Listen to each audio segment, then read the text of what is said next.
Today, we're catching up with Pete Garratt, a fourth-generation dairyman whose forebears first worked this land after emigrating to the country in 26.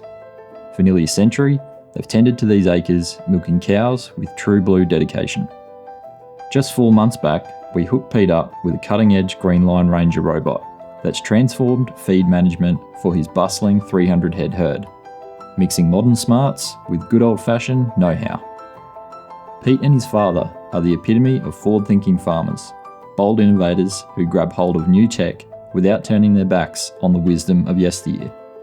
As we tag along with Pete for an exclusive tour, get ready to see how implementing technology has benefited the way they operate, putting their heart into every hectare, keeping dairy farming a lively heartbeat in this neck of the woods. The family's been dairying here for nearly a century. We're 100 years next year. Yep. And so if you go right back to the start, like everything was done by hand. Cows were literally milked by hand, and yep. You know, my hat's off to my grandfather and my great uncles, because I don't think I'd be fronting up to milk a whole herd of cows by hand. Let's just be honest about that. But obviously, milking machines and mechanisation totally changed the efficiency of milking over the years. So this shed got built in 1991. Yep. On 4th of July 1991.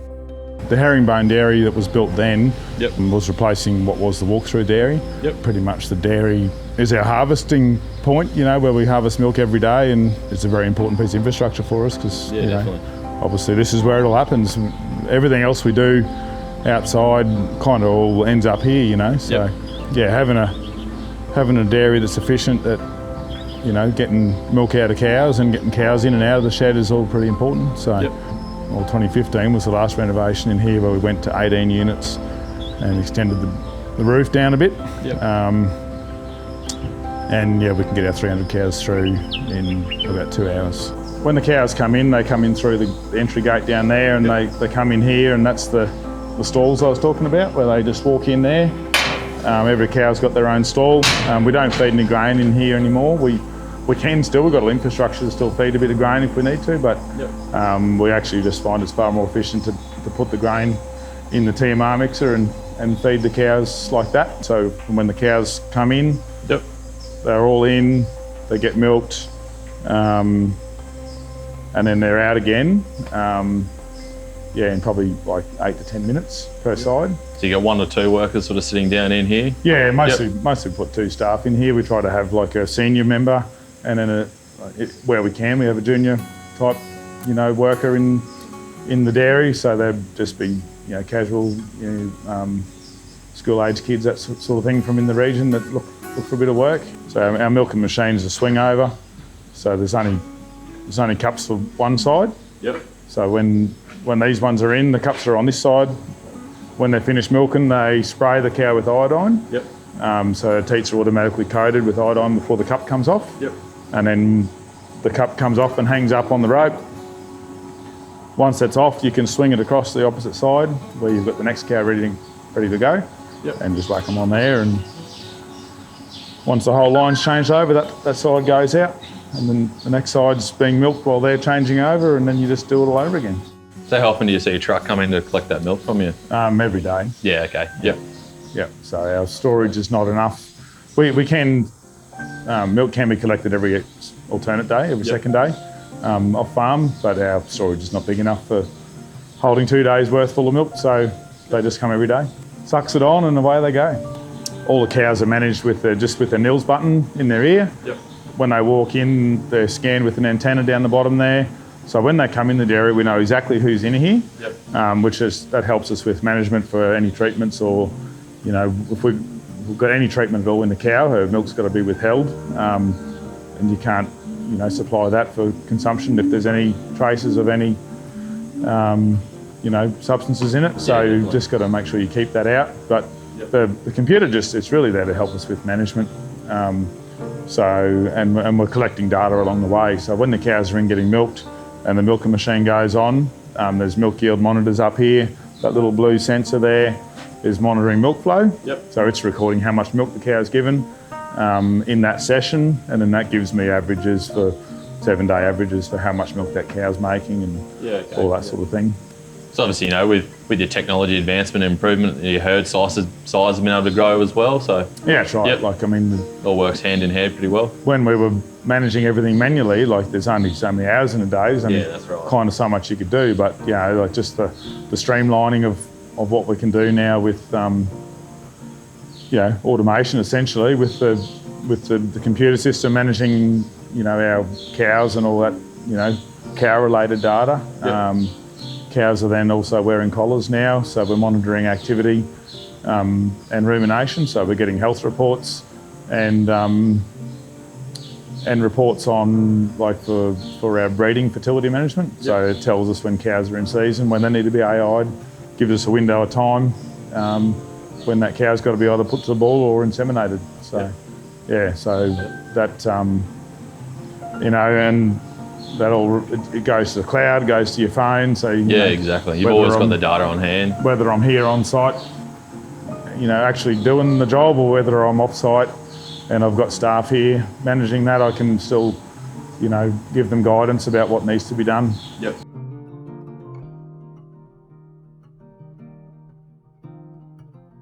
Yeah, so when cows are finished milking, as I was saying before, they come out through the draft gate. Yep. We're actually able to utilise the draft gate to, like, actually split the herd of a morning. So yep. My freshest cows, first 50 days lactation, they're going right. Yep. And those cows are staying on the TMR. And then all the rest of the cows go down the paddock and have a nice big feed of grass. Yep. So the benefit of being able to do that, and what that gate allows, is for just efficient drafting of animals, where if you were standing out there with a stick trying to manually draft those cows out, you know, you'd have all sorts of cow flow issues. Yeah, that's right. And they just balk and carry on, whereas the auto gate, it just moves across, the cows are drafted. Yep. They don't even know what's going on until they've been already drafted off, and they sort of wondering how they get here. Yep. So you've seen a noticeable sort of change in nutrition in terms of being able to optimise how much grass parts you're using and then how much TMR you're mixing as well? Yep. Yeah, for sure. I mean, that's just, you know, it all adds up. You know, the whole system in the dairy with that, you know, management of cows right through to being able to draft. It just means that we can function and do stuff that we just couldn't do before. Yeah. Allows you a bit more feed access through winter as well. That's right. Yep. Yeah. It's just, we're better using our grass better. You know, if grass gets short on the paddock and I don't have enough down there, well, I'll just change that parameter. Yep. And instead of keeping cows for 50 days, so I might keep cows for 60 or 70 days. Yep. And just increase the number of the hair on the TMR. Yep. And then that just manages the amount of available grass to the rest of the herd. So this is the calf shed where we rear our calves. Yep. Getting calves off to a you know, a healthy start to life is pretty critical. The future productive ability of that cow is potentially set here. Yep. So if these calves are poorly managed, or the environment's poorly managed and calves are sick, yep. Then that can actually impact on their future, you know, ability to, you know, eat, extract nutrition. You know, if they've had issues through their digestive system when they're calves. Yep. So this is one of the youngest ones. So she's number 97. So she's due for 1.5 litres of milk as of 10:40 this morning. So she had 2 litres earlier on. Yep. And she's only just new in here. She's only just learning how to access the machine. Yep. But essentially they can come in here whenever they want. And you gonna come in, little girl? Hey, come in. They take a little bit of training. Yep. But essentially this is a auto feeder. So essentially the calf, once they've learnt the system, and this one's only just started here a day or two, once they've learned the system and they know that they can come in here at set times, they get pretty good. Their body clock gets pretty close with the actual clock. Yep. And yeah, there she goes. She's put herself on the teat. Yep. And you can see the little pump there. So that administers the amount of milk to the animal as she's feeding. Yep. So we can be feeding 3 calves in this setup. We've only got 3 connected, but we can have 3 calves all feeding simultaneously. Yep. And we're actually getting you know, the actual amount fed to each calf is individually monitored. So, you know, it knows how much each one's eaten or drunk, yeah. The first bit of automation that we ever invested in was an auto feeder like this one. We bought it in September 2005 and we installed it in January 2006. And then, so it was very similar, but only had 2 stalls and the calves sucked directly off the mixer jar on the machine there, and it would feed only one or the other. And it fed calves every day for 19 years. And we only replaced it basically in January of 2025. We put this new one in. It was just kind of getting to the stage where the old machine, it was a little, still working, but you know, keeping our calves fed is so critical that it was like, okay, well, I think, you know, 19 years was a pretty good run, and we sort of opted to get into a new machine before the old one actually died, because you know, they're not sort of the thing you can walk into the, you know, shop in town and just say, oh, I'll have a calf feeder, thanks. You know, there's a bit of time involved in, you know, due diligence and, you know, sourcing and then installation. And that's right. We took the opportunity to redo our concrete in here. We put more drainage in so that each pen's separated by drains now, so there's no crossover of water. When we're hosing the floor out, it all drains away and it's kind of kept separate, just to try to help with not having crossover of contamination from one pen to another. And that seems to be helping, and certainly facilitates cleaning, you know, keeping the shed clean a lot easier. But yeah, so this one, in this current setup, we only put in here in January, and so far so good. We're actually not utilising milk from the dairy to feed our calves. We find that we get less wastage and we get more consistency by using powder. And because, well, one of the issues with powder over the years, and one of the main reasons to feed fresh milk would be because it's a job to do, you've got to mix the stuff up. But with the machine, it just does it by itself. It just does it. So it batches milk in a little mixer jar there, and as the calves are feeding, it just continually batches. The powder and the water, it's all temperature controlled, and it's all the jar's on a scale, so it knows how much it's adding. It minimises our wastage to almost nothing. So the calves have got access to milk via the machine and via the stalls. Fresh water in each pen via the little trough there. The calves have got an inside, you know, bedded area where they can get out of the elements, and then they all have access to an outside yard as well. They've got access to a hay rack and to a trough with a mix of grain that we make up for them. And if it's nasty outside, the calves are all in here. They know where they're how to get out of the weather and where to find somewhere comfy to lie down. It's just a natural instinct. That's right. So we've just found that, you know, this system of being able to run calves in large groups, particularly with getting them to eat grain, they're very social. So they like to be in mobs. They're herd animals, obviously. So they like to run in mobs, and we find that the older ones teach the younger ones. So we've got, well, number 84 here. I'd have to look what the oldest one is, but there could be, you know, a range of animals in this yard here. Maybe there could be 6 weeks difference in age from the oldest to the youngest. Probably at the most. So those older ones teach the younger ones how to go to the trough and eat.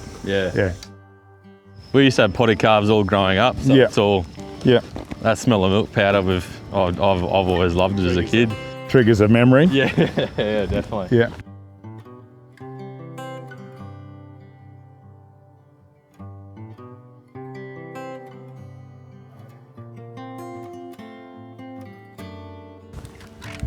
The humble electric fence, I don't know where we'd ever be without it.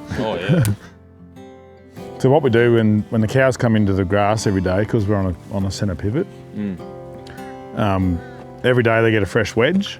So we've actually got two different mobs of animals here. We've got dry cows that are feeding on where the residual left over from the milkers was yesterday. Yep. And then so tonight, once the milking cows go home to the dairy, the dry cows will come off their old strip and move into today's fresh strip. Yep. And then the fence from the back gets pulled up, and then you just run it out ready for tomorrow. And so every day you only move one fence, but you've got in fresh feed, and you just go around the circle. Yeah. And it just works really good. What we're actually then doing is to help cows eat more feed in the day, and not just walk all over it and lay on it and wreck it so much, is we have a break fence set up about, I don't know, 2/3 of the area they get to start with. Yep. And then about 12 o'clock in the afternoon, or about 11:30, someone comes down and they just pull that little break fence out, and that lets them onto a fresh piece of feed. Yep. Which was allocated for them for the day anyway. But it's just it's a bit like the robot coming down, I suppose you'd say, that's that visual, hey, the fence is down, we can go and eat more feed. So often the whole herd is laying down. Yep. Because they've had a big feed, and then you just go and pull that fence out, and we pull it through ready for tomorrow. It just stays in the paddock and just moves across to the next segment, and it just stimulates those cows to get back up and go and eat more feed. Yep. It's a bit like when the robot comes down. Yep. It's just like, ooh, get up and eat more feed. Yeah, so, yeah, definitely. Yeah, so that's what we've been doing here for a few years, and I think there's definitely benefit. It's a little bit extra management, another job to do, come and pull up a fence, but yeah, it definitely helps. Historically, as with most herds in Queensland, we were an Illawarra herd, so we had red cows. And then, I'm not sure on exactly the timing, but when artificial insemination first started coming around and being actually available as a breeding, fertility management tool, my grandfather, I think at that stage, it would have been in the 70s probably, started crossbreeding the Illawarra cows with black and whites, with the Friesians, or Holsteins as we now know them, just for better milk production basically. So over the years we've sort of gone, through that process of having red cows to black and white cows to now, fully purebred stud cows. Yeah, wow. So, and these cows are, like we spoke about earlier, they're pretty amazing what they can do. They take forage and things that are inedible to you and I. Yeah, that's right. And they process them through their own processing facility, you might as well say, through the rumen and through the process and turn it into milk. Yeah, that's it. Which sustains life from infancy to right through. Dairy's a big part of our diet. So I think what they do is really cool, and the more I learn about how they convert stuff, they're pretty fascinating animals. I mean, ultimately our goal is to build a functional cow that that isn't going to be super for 1 year and then go on the next. We want to breed that cow that's A, good to work with, B, she's productive, and C, she can do that year in and year out without any stress to herself, or without any issues. And that's ultimately the goal of what we're trying to do. This one's not electric. Took that by the fact you put your hand on it, so it's the only one in the whole farm that's not. So,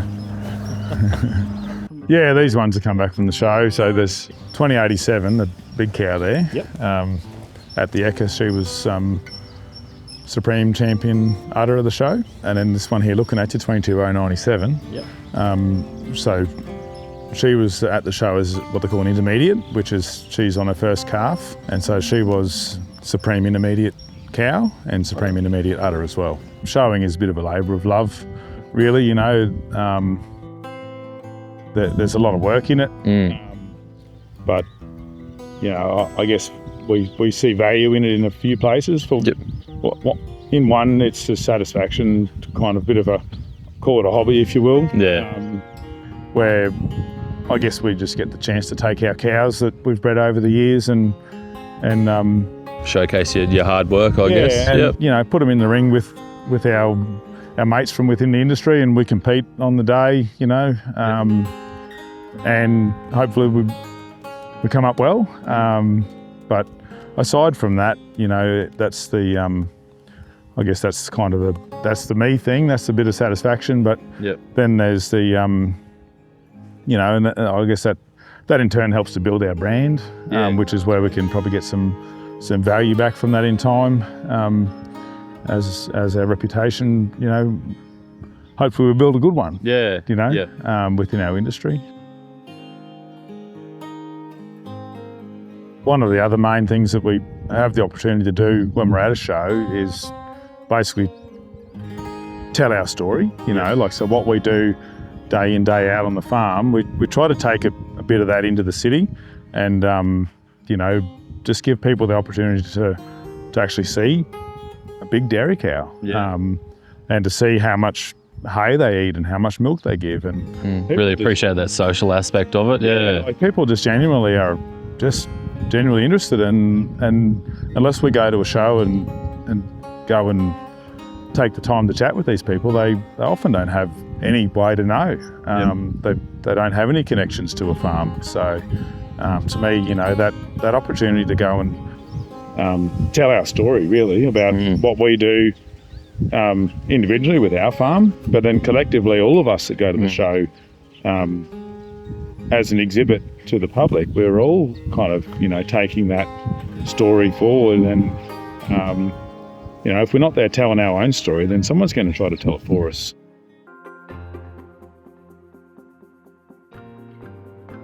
So how's it been going over the past couple of months then? The Ranger's been doing a good job. As you can see, it's just pretty much almost been set and forget. It just runs along there, does its job, goes and charges itself. I've probably just learned to almost not even think about it. It just does its thing. So, any sort of altercations or anything that's been sort of going wrong with it, or?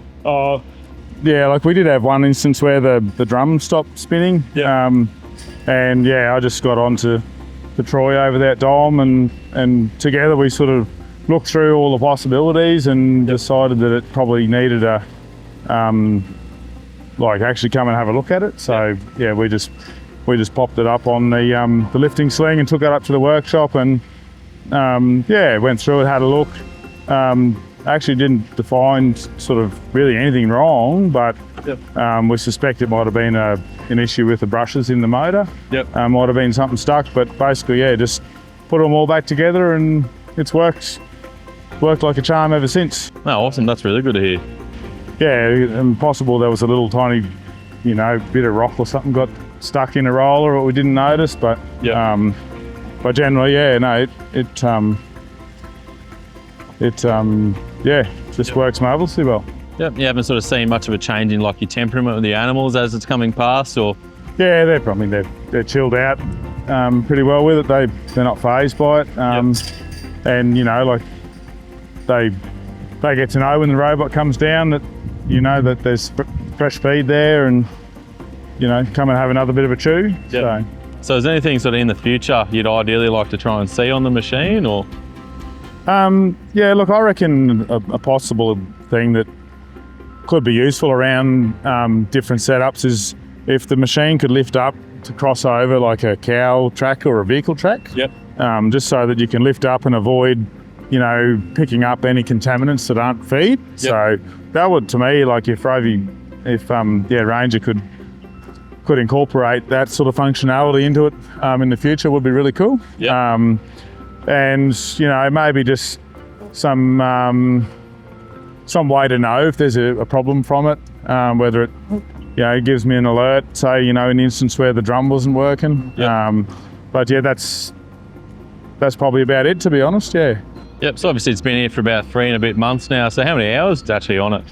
Well, I just had a look on the app. You know, the app tells you all that stuff, the usage and all that. And so since middle of May, it's got over 800 hours on it, 830 hours. So you can sort of see that, you know, in the lifespan of the machine, it's going to really clock up some hours. You know, at that rate, you're probably looking at, you know, over well over 2,000 hours a year, maybe 2,500 hours a year. So, Why do you think it's important for people in the region to support your local growers and your local dairy producers like yourself? Yeah, well, obviously, our business as a Norco supplier, we're not only suppliers of our milk to Norco, but we're shareholders in the company, and so that that local support with Norco actually really benefits our business because Norco sales actually means direct support for farms. Which is just it's a cool thing to be a part of, and people know. Well, I hope people know that when they buy Norco product that they're directly supporting us as farms. Yeah, definitely. Well, thanks for your time today, anyways, Peter, and I hope to check in with you in the future, and I'll catch up with you in months to come. No problem. So, next time you snag that fresh bottle of Norco milk from your local shop, know you're not just picking up top-notch quality, you're backing hardy families like the Garratts. And when setups like theirs are firing on all cylinders, the whole community reaps the rewards.